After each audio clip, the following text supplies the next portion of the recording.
So dear students, welcome to Trivesh IAS Academy, and from today onwards we are starting oceanography. So what do you understand by this word oceanography? What do you understand by this word oceanography? Yes, good evening Priyanka, how are you? Yes, what do you understand by this word oceanography?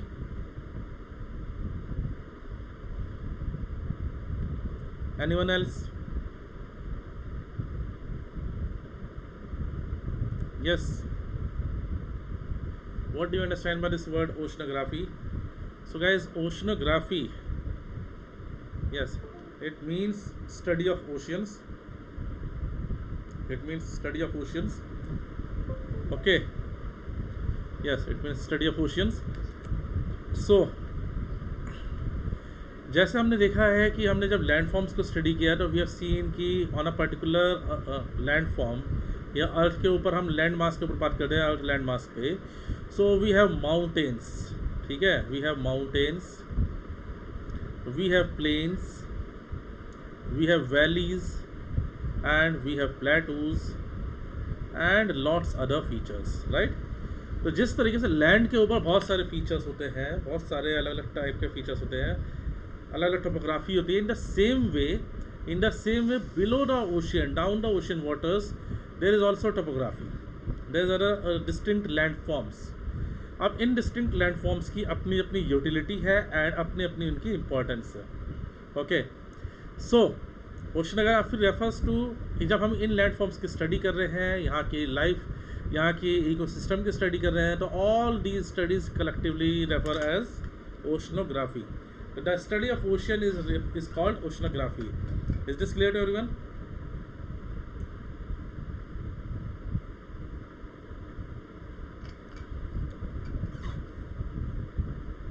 Okay, so you already know कि 70% part जो है earth का, around 71% part it is covered with by oceans.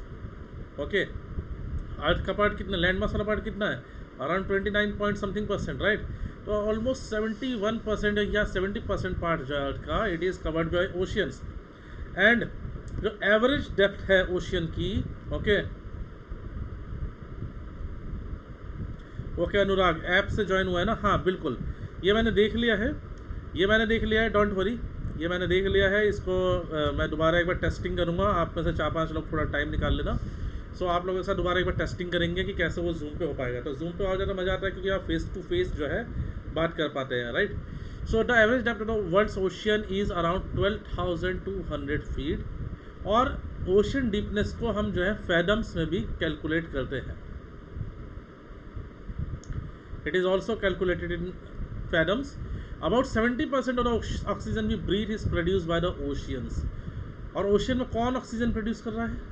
ये जो algae है ना, खास तौर पे, they are the great source of creating oxygen. Okay, then around 97% of the planet of water is in the oceans, and around 80% of the world's population lives within 60 miles of the ocean coast. जितने भी आप world में, okay, जितने भी आप world में बड़े शहर देखोगे, ऑलमोस्ट उनमें से अराउंड 70 to 80% जो सिटीज़ हैं या डिस्ट्रिक्ट्स हैं, they are located in close proximity to oceans.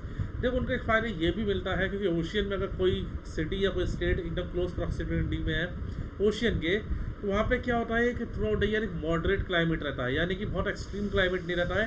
Take the example of Mumbai. Okay, अब आप देखोगे कि अगर आप वर्किंग एफिशिएंसी भी अगर कैलकुलेट करोगे मुंबई कर की या मुंबई पीपल की, with any people of the any people who are residing in the interiors, तो आप देखोगे कि जो मुंबई में जो लोग रह रहे हैं, they will be having more efficiency.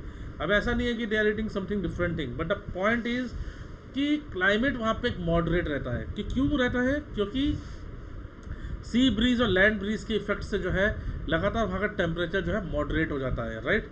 ये सी ब्रीज, लैंड ब्रीज, इसी में हम आगे पढ़ेंगे इन चीज़ों को। ओके, तो ये समझ लो सी ब्रीज क्या होती है। सी ब्रीज होती है जो विंड ओशियन से लैंड पार की तरफ आ रही है, that is known as sea breeze. तो गाइस, होता क्या है बेसिकली कि सी ब्रीज जो है एक सूदिंग एटमॉस्फेयर क्रिएट करती है, एक सूदिंग क्लाइमेट क्रिएट करती है। और जब एक सूदिंग एटमॉस्फेयर, एक सूदिंग क्लाइमेट होता है, not too hot not too cold. तो ऐसे क्लाइमेट में लोगों की जो वर्किंग एफिशिएंसी है वो काफ़ी अच्छी हो जाती है।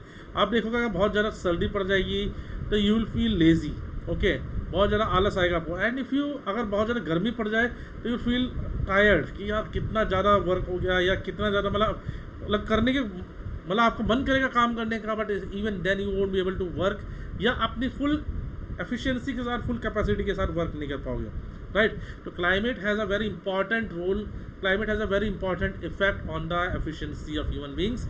और ये चीज़ थी ई हंटिंगटन, एक जोग्राफर थे ई हंटिंगटन, इन्होंने भी इस चीज़ को आइडेंटिफाई किया था, ही सेड कि 65% relative humidity and around 21 degree Celsius temperature, this is the ideal condition, this is the most ideal condition for the working of human brain, okay। well anyways इस पे हम आगे और बात करेंगे। so the largest ocean on earth is the Pacific Ocean। Pacific Ocean किसका part है? तो Pacific Ocean is the residual, it is the remnant of किसका?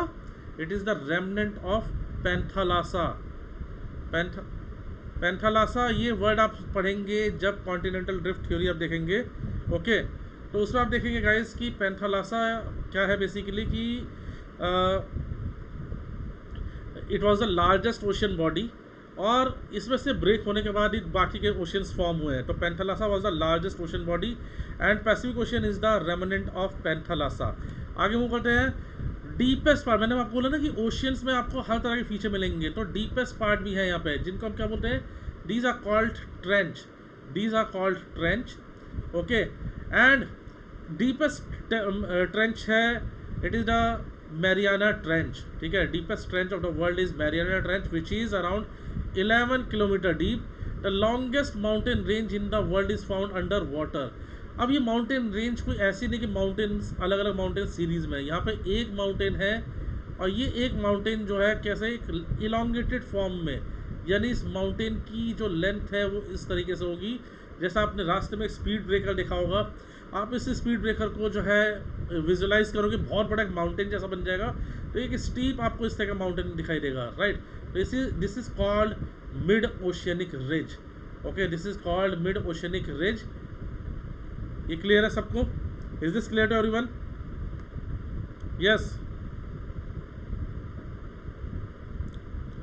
Pangaea divided Panthalassa into various parts. नहीं जी, पेंजिया ने नहीं, देखो पूरी अर्थ, देखो पैंथालासा जो था ओशियन, जो ओशन के नीचे ओशनिक क्रस्ट होती है ना, तो जो क्रस्ट है basically the crust movement led to the formation of various continents and different ocean bodies, okay.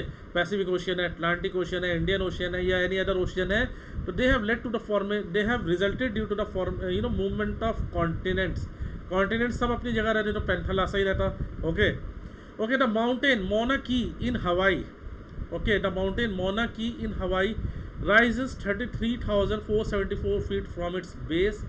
This would make it the tallest mountain in the world if its base was not below the sea level. Okay. So guys, ये technical question थोड़ा यहाँ पे पहले पूछा भी गया है कि हाईएस्ट पॉइंट ऑन अर्थ, ठीक है, और हाईएस्ट पॉइंट इन वर्ल्ड या हाईएस्ट पीक ऑफ वर्ल्ड। तो पॉइंट ऑन अर्थ बेसिकली मोनक ही है, क्योंकि पॉइंट ऑन अर्थ से मतलब होता है कि अर्थ के बेस लेवल से हम इस पॉइंट को कैलकुलेट कर रहे हैं। तो इट इज़ अराउंड 33,474 फीट। तो डू रिमेंबर दिस थिंग, ये यूपीएससी ने पहले इसको पूछा हुआ है, ओके। यस, जब किसी ज़माने में जब यूपीएससी मतलब 2005 से पहले अगर आप देखोगे तो यूपीएससी ने काफ़ी फैक्चुअल क्वेश्चन पूछे जाते थे यूपीएससी में, तो उस टाइम पे बेसिकली इस तरह का क्वेश्चन इन्होंने पूछा है। The sea is home to the world's largest living structure, the great barrier reef. Great barrier reef world की लार्जेस्ट कोरल स्ट्रक्चर है which is measuring around 2600 kilometre, can even be seen from the moon. अब जो चीज़ moon से भी देख पा रहे हो तो आप समझ सकते हो कि यार ये तो वाकई बहुत ही बड़ी चीज़ है, या बहुत ही साइज बड़े हैं। और आप सोचो कोरल रीफ बने कैसे हैं? तो कोरल रीफ गाइस बन रहे हैं जो कोरल पॉलिप्स होते हैं, जो जेलीफिश फैमिली से बिलोंग करते हैं। ये कैल्शियम कार्बोनेट सीक्रेट करते हैं अपनी बॉडी से, और इस कैल्शियम कार्बोनेट से बेसिकली क्या होता है, ये एक ग्रुप्स के फॉर्म में, कॉलोनीज के फॉर्म में चलते हैं, और एक एक कॉलोनी में there can be around 20,000, there can be around 25,000 coral polyps जो कोरल की डेथ होती रहती है वो सब क्या होता है, आपस में सीमेंटेड होके बड़े बड़े रीफ स्ट्रक्चर फॉर्म कर लेते हैं, राइट। तो जस्ट इमेजिन कि एक छोटे से कोरल, मतलब एक जो नॉर्मल कोरल इसमें होता है, that is just a size of an ant, एक चींटी के साइज का होता है, ओके। और इन्होंने इतना बड़ा स्ट्रक्चर बना लिया, ग्रेट बैरियर रीफ। इंडिया में लक्षद्वीप की एग्जांपल ले सकते हैं, इसके अलावा गल्फ ऑफ मन्नार में आपको कोरल्स मिल जाएंगे, अंडमान में आपको जो है कोरल्स मिल जाएंगे, यानी कि वेस्ट टू ईस्ट। बहुत सारे लोगों में एक कन्फ्यूजन होता है कि इंडिया में कोरल सिर्फ लक्षद्वीप है, तो नहीं, ऐसा नहीं है, ठीक है। तो ये इंडिया में right from western side to eastern side पूरी जगह आपको कोरल्स के आइलैंड्स मिल जाएंगे। इतना सबको क्लियर है? Yes, is this clear to everyone? So आगे मूव करेंगे गाइस, मेजर डिवीजन देखते हैं। तो मेजर डिवीजन में ब्रॉडली ओशियनिक सरफेस को हम जो है continental shelf, okay, continental shelf, continental slope, continental rise and abyssal plain में डिवाइड कर सकते हैं, ओके। अब कॉन्टिनेंटल शेल्फ वाला पार्ट कौन सा हो गया? तो सपोज करो यहाँ इस बीच पे, मान लो कोई गोवा का बीच है और यहाँ पे कोई पर्सन खड़ा है। अब इसने सोचा कि यार अगर मैं ओशियन से, अगर इसी ओशियन में, इसी बीच में मैं आगे जाना चाहूँ तो कैसी कंडीशन होगी। तो जब ये इस बीच से आगे मूव कर रहा है तो इसको एक ही बहुत ही जेंटली स्लोपिंग पार्ट दिखाई दे रहा है। ऐसा नहीं कि आप बीच में खड़े और एकदम से अचानक से नीचे पानी में चले गए। तो धीरे धीरे आप एक जेंटली स्लोपिंग सरफेस पे आप आगे मूव कर जा रहे हो। तो ये जो जेंटली स्लोपिंग पार्ट है, this is called continental shelf. अब गाइस एक लेवल के बाद आके एकदम सडनली ये नीचे गिरेगा बंदा जाके। तो ये जो नीचे गिर रहा है, क्यों गिर रहा है? क्योंकि यहाँ पर जो स्लोप है बहुत स्टीप हो गया है, राइट। यहाँ पे जो स्लोप है काफ़ी स्टीप हो गया है, और इस स्टीप स्लोप की वजह से क्या होता है कि यहाँ पे जो पोर्शन है, this is called continental slope, right. इसके बाद एक प्लेन रीजन आगे तक आ जाता है, that is known as abyssal plain, या सिंपल इसको हम सी फ्लोर बोलते हैं। तो जनरली 200 मीटर्स तक की डीपनेस पे you will find continental shelf. 200 metre की डेप्थ से लेके अप टू 4000 मीटर तक की डेप्थ पे on an average you will find continental slope. और उसके आगे फिर अबिसल प्लेन स्टार्ट हो जाता है, यानी कि सी फ्लोर स्टार्ट हो जाता है। सी फ्लोर गाइस एकदम ही एक कॉमन, एक लेवल प्लेन एरिया होगा, लेकिन इस लेवल प्लेन एरिया में बहुत सारा मेटल जमा होगा in the form of manganese nodules. And इसके बाद गाइस आगे चलते हैं तो there will be a very deep point, there will be a deep valley which is known as ocean trench। अभी जो ओशियन ट्रेंच होता है गाइस, यहाँ पे प्रेशर बहुत हाई होता है। जैसे जैसे आप ओशियन में नीचे जाएंगे प्रेशर बहुत हाई होता चला जाएगा। और ओशियन ट्रेंच में आप सोच रहे हैं कि अगर आप ओशियन ट्रेंच में डीप में जा सकते हैं, तो ये आप गलती कर रहे हैं। इसके लिए आपको स्पेसिफिक काइंड के सूट विद एडजस्टेबल प्रेशर, इस तरह की चीज़ें आपको जो है पहननी पड़ेंगी। लेकिन इसके बावजूद भी ट्रेंच में जाना इज़ वेरी डिफिकल्ट। क्यों? कि ये जो ट्रेंच है it is filled with a kind of gel. ये कीचड़ एक जेल जैसी चीज़ से भरा होता है जिसको हम बोलते हैं ऊज। क्या बोलते हैं? ऊज बोलते हैं, राइट। तो यहाँ पर क्या होता है, यस, तो यहाँ पर बेसिकली क्या होता है गाइस कि ये एक बहुत ही डीप ट्रेंच हो जाता है। बरमूडा ट्रायंगल का पार्ट अभी यहाँ पे नहीं आएगा मनी, ठीक है। अभी यहाँ पे हम एक बेसिक चीज़ की बात कर रहे हैं। अगर बरमूडा ट्रायंगल की हम लोग बात करते हैं तो वहाँ पे भी आप देखोगे तो एक लोकल सर्कुलेशन फॉर्म होता है, क्योंकि 3 पार्ट पे लैंड बना हुआ है। और मैंने आपको, अगर आपने मेरी पहले कभी क्लास अटेंड किया तो मैंने आपको बताया है कि ट्रॉपिकल साइक्लोन या कोई भी स्ट्रॉन्ग साइक्लोन बनने के लिए ज़रूरी होता है कि 3 साइड से लैंड, मतलब वो जो ओशन बॉडी है या जो वाटर बॉडी है, कि वो वाटर बॉडी एटलीस्ट 3 साइड से लैंड से सराउंडेड हो। तो बरमूडा ट्रायंगल को हम लोग डिस्कस करेंगे लेटर ऑन। अभी एकदम हम बेसिक चीज़ पे चल रहे हैं ओशनोग्राफी के, ओके। यहाँ तक किसी को कोई चीज़ समझ में आनी है, मतलब पूछना है किसी ने कोई चीज़, राइट। नाउ व्हाट हैपेंस कि कॉन्टिनेंटल शेल्फ के बाद then continental slope, then abyssal plain, then ocean trench, then इसके बाद आते हैं वॉल्केनिक आइलैंड्स। तो अब यस, वॉल्केनिक आइलैंड्स में गाइस 2 केस हो सकते हैं। They can be exposed above the water level also and they can be below the water level as well। और इसके अलावा सबमरीन रिजेस भी आपको यहाँ पे मिलेंगे, जिनको मैंने मिड ओशनिक रिज अभी बोला था, okay. So this diagram gives you a very clear idea, okay. This diagram gives you a very clear idea guys. So here you can see कि जो ओशियन है तो इसके सेंटर पे एक मिड ओशनिक रिज है। अब इस मिड ओशनिक रिज में इस from this centre part continuously the fresh magma erupts out and this gets converted into a new land। so mid oceanic ridge के पास you will find newly formed earth crust, while in trenches you will be finding oldest landforms, ठीक है। oldest earth crust की जो oldest part है you will find them in earth crust, in trench, and on this particular part you will be having freshly formed earth crust. Okay, इसके अलावा you will find seamounts which are flat top mounts here, you will finding guyots. Okay, you will finding seamounts. Guyots क्या होते हैं? Guyots होते हैं flat top mountains, basically submerge flat top mountains. Seamounts हो गए जो under water जो आपको माउंट्स दिखाई देंगे, and these are basically volcanic islands. Okay, जैसे कि फॉर एग्जांपल अगर हम बात करते हैं बैरन आइलैंड की, तो Barren Island is also a volcanic island. So besides this there are many associated features, ridges, hills, seamounts, guyots, trenches, canyons, strips, fracture zones, island arcs, atolls, coral reefs, submerged volcanoes and sea scarps.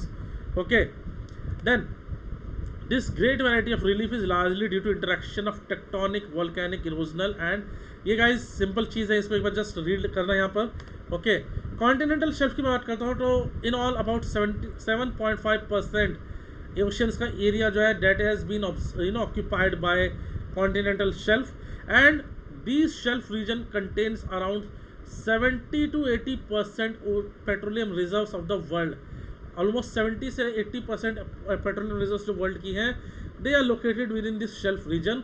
The shelf is form by the drowning of a part of a continent with a relative rise in sea level और marine deposition beneath the water. So guys these are this much part, this is the part of continent. तो क्या हुआ है basically, this part has submerged due to rise in sea level और may be due to the tectonic activity, this part has submerged down, और ये submerge part है तो but ये technically it is the part of continent. Okay, yes.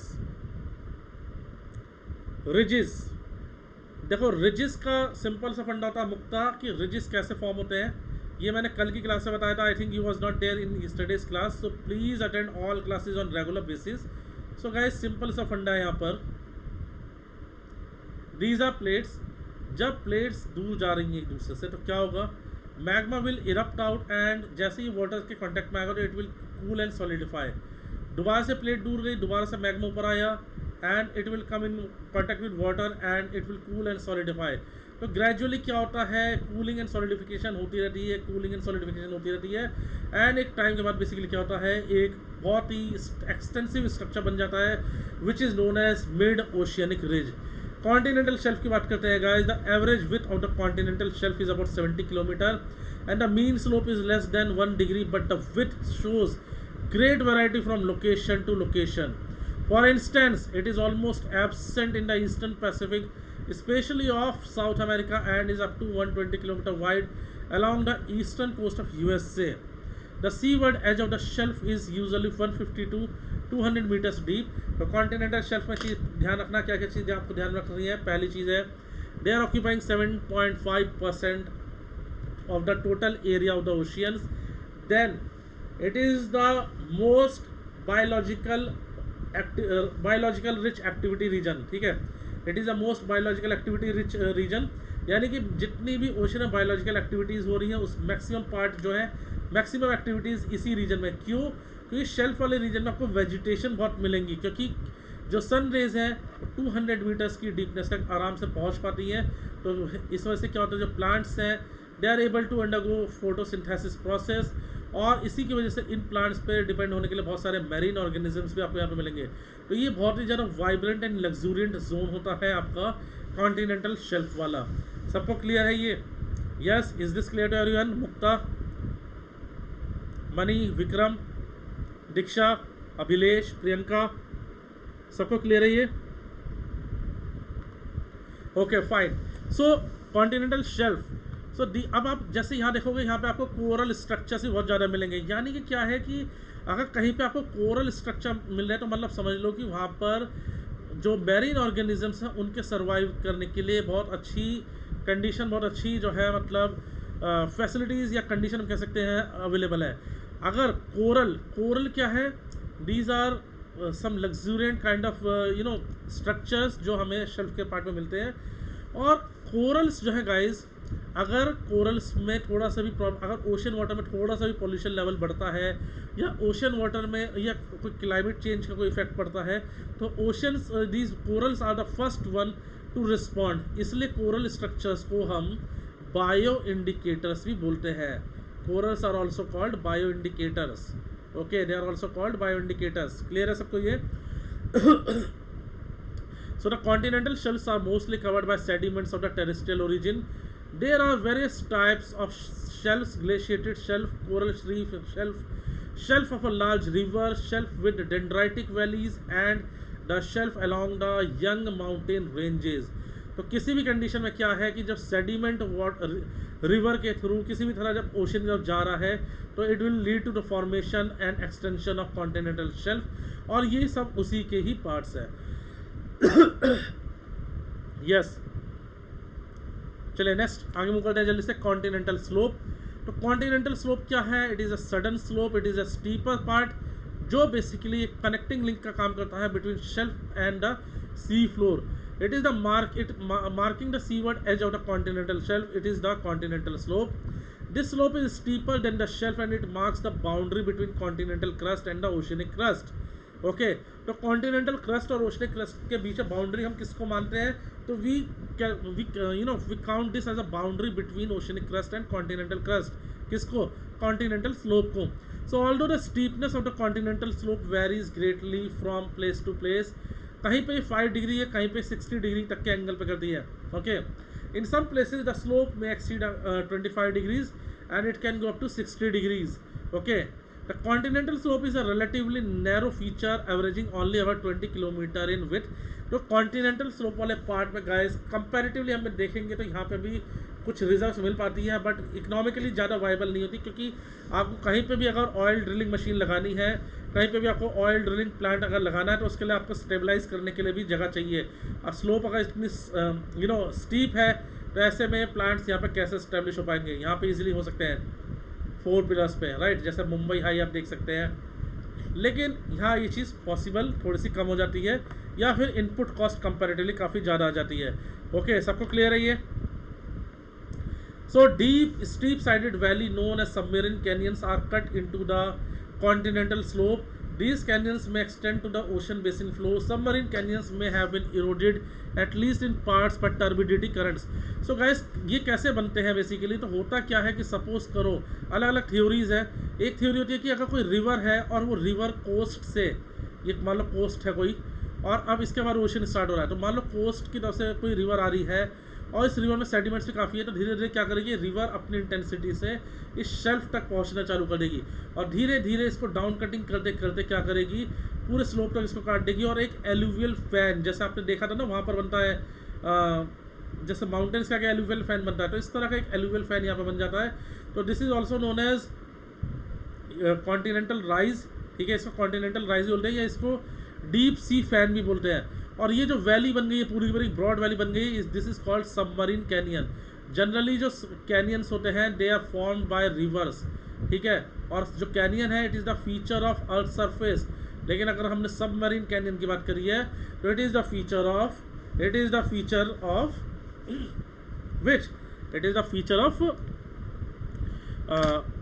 Oceans. It is the feature of oceans. Just hold on guys.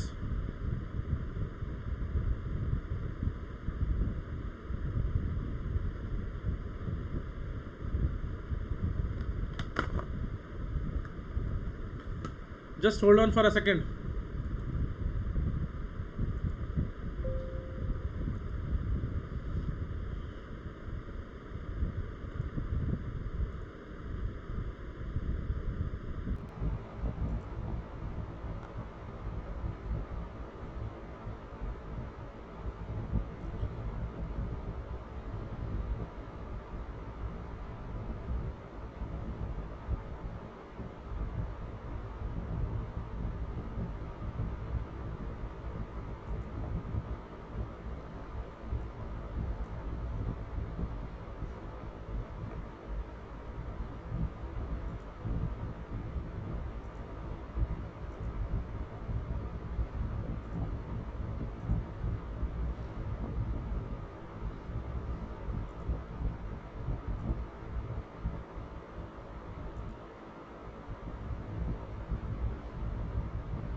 Yes, voice आ रही है सबको?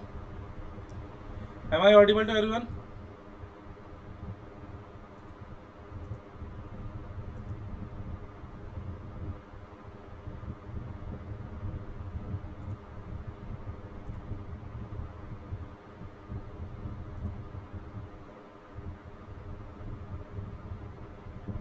Yes, okay, ठीक है। तो सबमरीन कैनियन जो है basically it is the feature of ocean. लेकिन अगर ग्रैंड कैनियन नाम आ गया, जॉर्ज कैनियन नाम आ गया, कोलोराडो प्लेटो का कैनियन का नाम कहीं पे आ गया, तो they are the features of river. ये चीज ध्यान रखना, okay. So deep steep sided valleys known as submarine canyons are cut into the continental slope and these canyons may extend to the ocean basin floor. Submarine canyons have been eroded at least in part by turbidity currents. अभी turbidity currents क्या होते हैं, ये कई student मुझसे पूछ रहे हैं टर्बिडिटी करंट्स क्या होते हैं। Yes, anyone else? Yes, turbidity currents. Come on guys, I have told you number of times about this thing.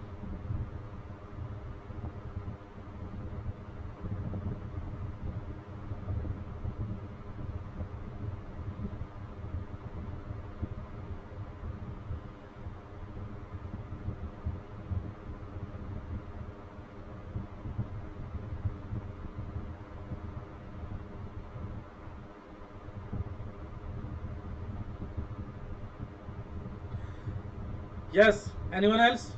So guys, जब बेसिकली वाटर और सेडिमेंट मिक्स होकर, ओके, और ग्रेविटी के साथ साथ हाई डेंसिटी की वजह से बेसिकली जब ये मूव कर रहे हैं नीचे, सो ये क्या होता है बेसिकली चेन रिएक्शन ही काम करते हैं, जहां पर एक करंट ने दूसरी करंट को क्रिएट करा। यानी कि सेडिमेंट है, सेडिमेंट इज रोलिंग डाउन, ये आगे वाले सेडिमेंट को हिट कर रहा है, ये आगे वाले सेडिमेंट को। इस तरह से क्या हो रहा है basically it is continuously eroding, और इस तरीके से ये ज़्यादा एक्सटेंड हो जाते हैं, ओके, टर्बिडिटी करंट्स।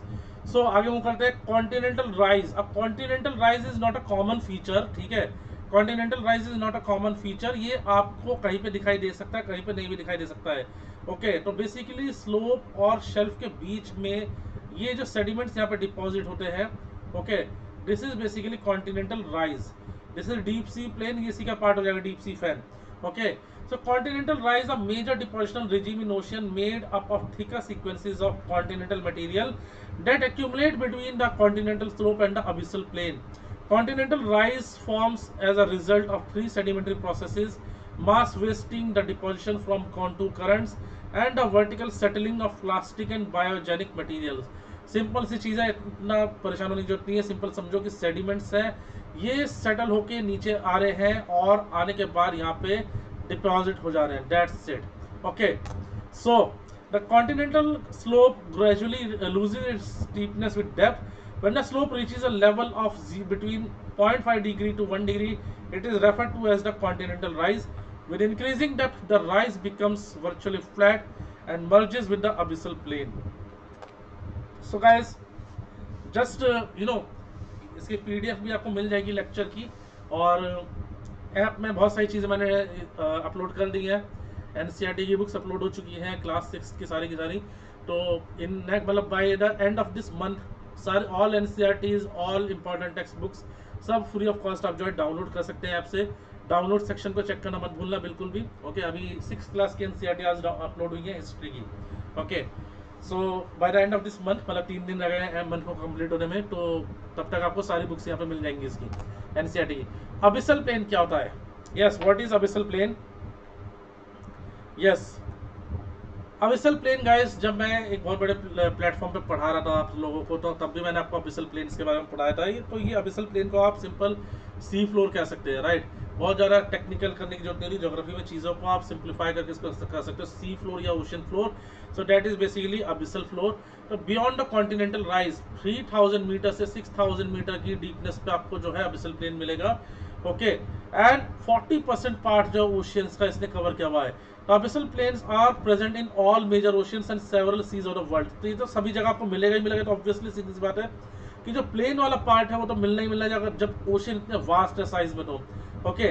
सो यहाँ पे क्या होता है, यहाँ पे आपको कुछ सेडिमेंट्स के टाइप होते हैं, जैसे कि टेरिजेनस सेडिमेंट, ओके। अब टेरिजेनस सेडिमेंट्स कौन सा होता है? जो टेरेन यानी कि टोपोग्राफी के इरोजन से आ रहा है, यानी कि रिवर्स ये सेडिमेंट्स का इरोजन करके ला रही हैं, उनको डिपॉजिट कर रही हैं, ये ग्रेजुअली एंड में जाके कहाँ डिपॉजिट हो रही है, ओशन फ्लोर पे। इसके अलावा कॉस्मोजेनस डिपॉजिट। अब what is this cosmogenous deposit? Cosmogenous deposit होता है गाइस जो हमारे एटमॉस्फेयर में जो मीटियोराइट्स अगर बर्न हो जाते हैं, उनकी जो एशेज होती हैं, इन एशेज को ओशन के ऊपर होने वाली जो कन्वेक्शनल रेनफॉल्स है, जो कन्वेक्शनल रेनफॉल है, वो उसको लेके नीचे आ जाती है, और रेनफॉल के थ्रू ये एशेज जब नीचे आती है तो इनमें बहुत ही फाइन मेटल्स होते हैं। तो इन फाइन मेटल्स को हम बेसिकली बोलते हैं टेक्टाइड्स, और लार्जर क्वांटिटी में हमारे पास अवेलेबल होते हैं मैंगनीज।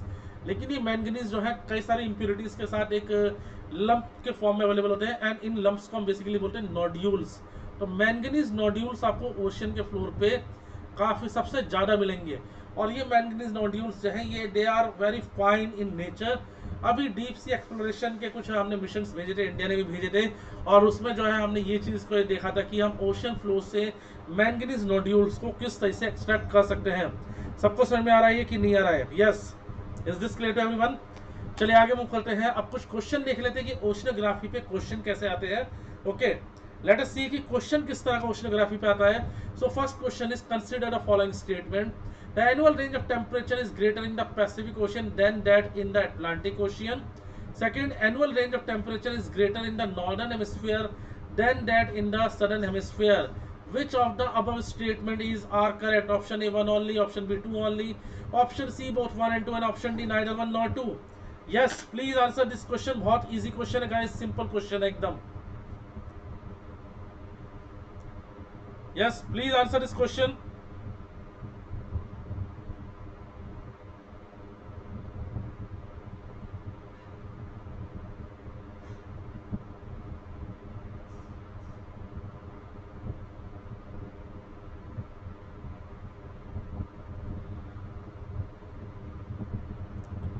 Yes, come on, सब लोग आंसर दीजिए.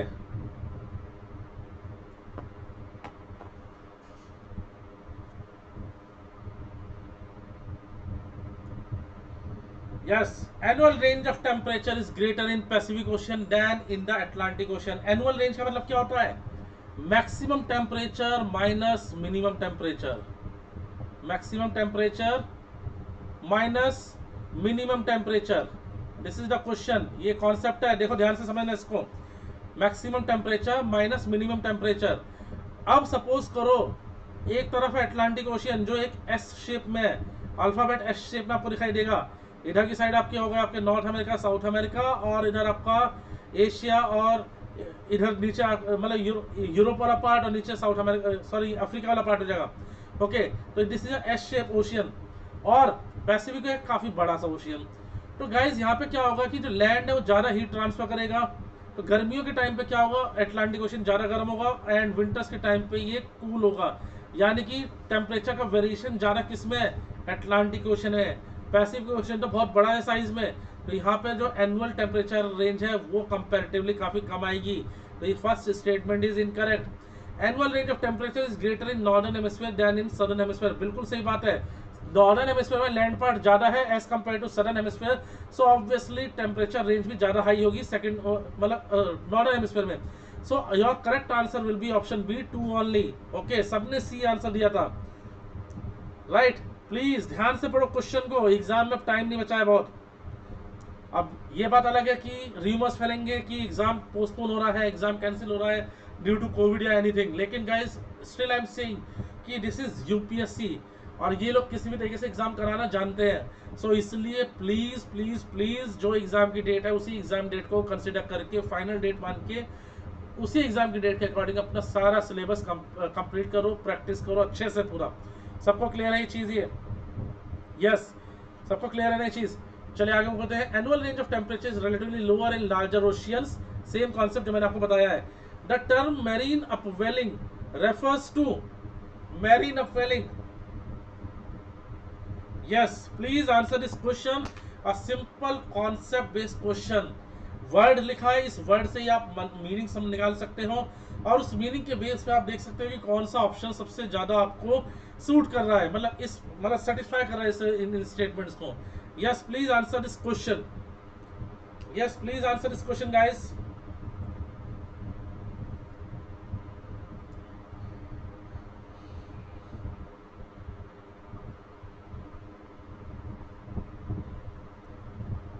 Very good Santosh, Lusa, Mukta, Diksha, Priyanka, very good Anjali, very good. So those who have given the answer option C, they are absolutely correct.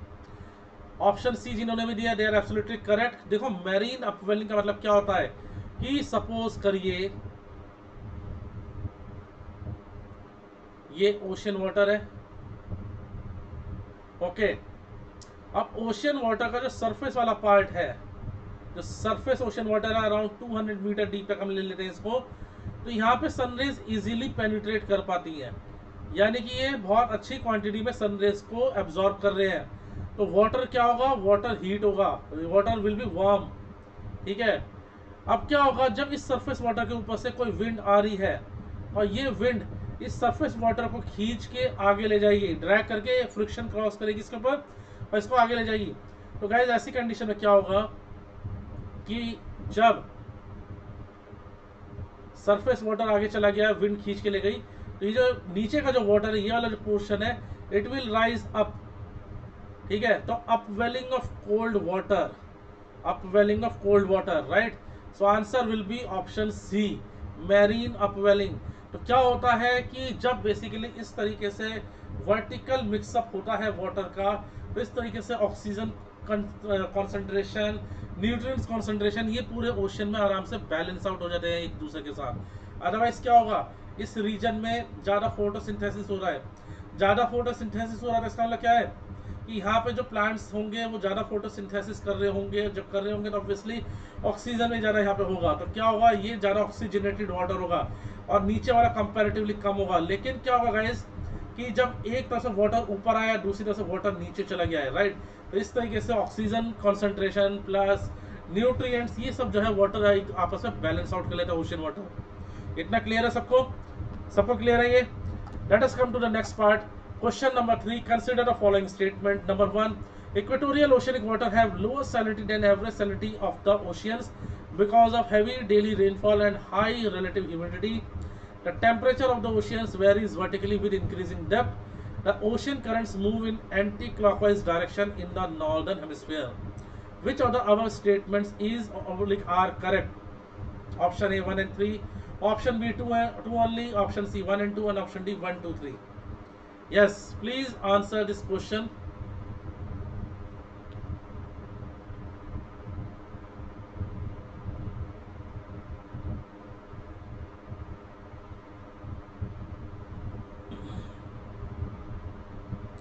Yes, please answer this question, guys. Very nice, Dheeraj, very good. Diksha, Dheeraj, very good. आपने देखा था, देखो मैंने पहले भी आपको एक चीज बताया था कि जो प्राइमरी ओशन करंट्स होती है वो 3 होती है. कौन सी थी? विंड के एक्शन में वाटर नीचे आ रहा है, आते आते क्या होगा, ये इधर की तरफ डाइवर्ट हो जाएगा, यहाँ पे आके वाटर वार्म हो गया, वार्म वाटर ऊपर जाएगा, कोल्ड वाटर नीचे आएगा. So this has resulted into formation of north equatorial current, and in the same way this has resulted into the formation of south equatorial current. तो northern hemisphere में जो current है that is moving in clockwise direction, while in southern hemisphere it is moving in anti-clockwise direction. और एक तीसरी current होती है जो इक्वेटर पे ज़्यादा वाटर एक्यूमुलेट हो जाता है, जिसकी वजह से water starts back flowing due to Coriolis force of earth, and this current is known as counter equatorial current. This was the question asked by UPSC in 2014 that a counter equatorial current is the resultant of, और उसमें 4 option दे रहे थे, उसमें एक option था Coriolis force of the earth. Okay, so here your answer will be option C of third statement जो है, this is absolutely incorrect. Okay, absolutely incorrect. Next चलते हैं जल्दी से guys, question number 4 पे. Consider the following statement. So deepest ocean depth is measured at Mariana Trench, located east of Japan's coast. Second, oceanic trenches are formed due to collision of oceanic and continental crust. Yes, बहुत ही simple question. Very easy question. Deepest ocean depth is measured at Mariana Trench, located at east of Japan coast. अब Japan देखना है, Japan का eastern side देखना है, you will be able to identify कि Mariana trench है कि नहीं। अगर आपने थोड़ा सा भी अगर आपने वर्ल्ड के मैप को सीरियसली देखा हो, ध्यान से अगर देखा होगा इस, तो ये क्वेश्चन आपके लिए सबसे इजी क्वेश्चन साबित होगा। This will be the easiest question for you if you have observed world map. Yes, very good Dheeraj. Yes, किधर है मैरियाना ट्रेंच? जापान की ईस्टर्न साइड में लोकेटेड है क्या? यस, क्या ये जापान के ईस्टर्न साइड में लोकेटेड है? Yes, exactly. First statement is incorrect. Correct answer is option B. Very good Priyanka, Diksha, Lusa, Dheeraj, Mariyam, Anjali, Anurag, Santosh, very nice. Let us come to the last question guys, because this was the purpose was simply to show कि किस type के questions जो है oceanography में आते हैं। And questions का level अच्छा होता है, अप्लाइड क्वेश्चन होता है, कुछ रटने की जरूरत नहीं है, सिंपल सी चीज़ है। अगर आपने सिंपल फंडे याद करे हुए हैं, सिंपल कॉन्सेप्ट को समझा हुआ है, तो आप आसानी से इसको कर सकते हैं। अब नॉर्दर्न हेमिस्फीयर में करंट क्लॉकवाइज क्यों है, सदर्न हेमिस्फीयर में करंट एंटी क्लॉकवाइज क्यों है, ये सिंपल आप समझ सकते हैं गाइज। ओके, सिंपली आप इस चीज को समझ सकते हैं। काउंटर इक्वेटोरियल करंट क्यों अपोजिट डायरेक्शन घूम रही है, तो बिकॉज ऑफ कोरिलिस फोर्स, क्योंकि कोरिलिस भाई इक्वेटर पे वाटर बहुत ज्यादा इकट्ठा हो गया है। नॉर्दर्न हेमिस्फीयर से भी वाटर आ गया, सदर्न हेमिस्फीयर से भी वाटर आ गया, तो इक्वेटर में वाटर बहुत ज्यादा एक्यूमुलेट हो गया, तो जब अर्थ रोटेट कर रही है तो वो बैक फ्लो कर जाता है उसके साथ में। Okay, well anyways, question number 5, please answer this question. This is the last question. Sea temperature is comparatively higher in northern hemisphere as compared to southern hemisphere due to the reason. Option A, northern hemisphere receives high insolation as compared to southern hemisphere due to tilting of earth. क्या ऐसा मैंने आपको कभी बताया है?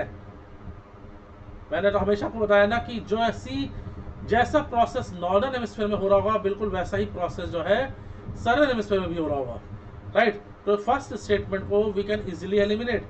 Second, ocean in northern hemisphere receives more heat due to their contact with larger extent of land than the oceans in the southern hemisphere.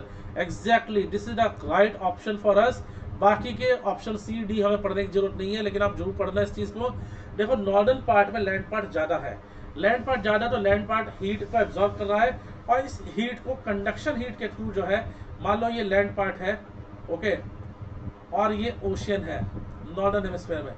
अब guys, ऐसी condition क्या होगा, लैंड ने हीट एब्जॉर्ब करा और ओशियन ने भी हीट एब्जॉर्ब करा।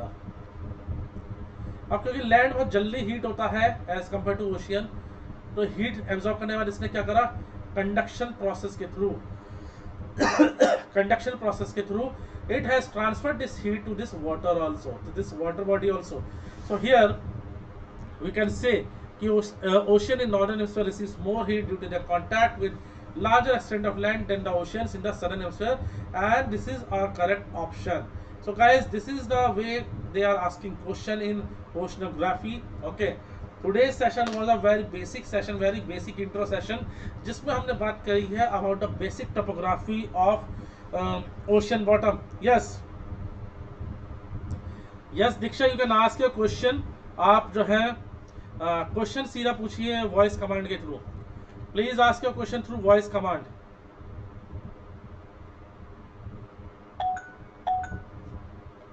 ओके,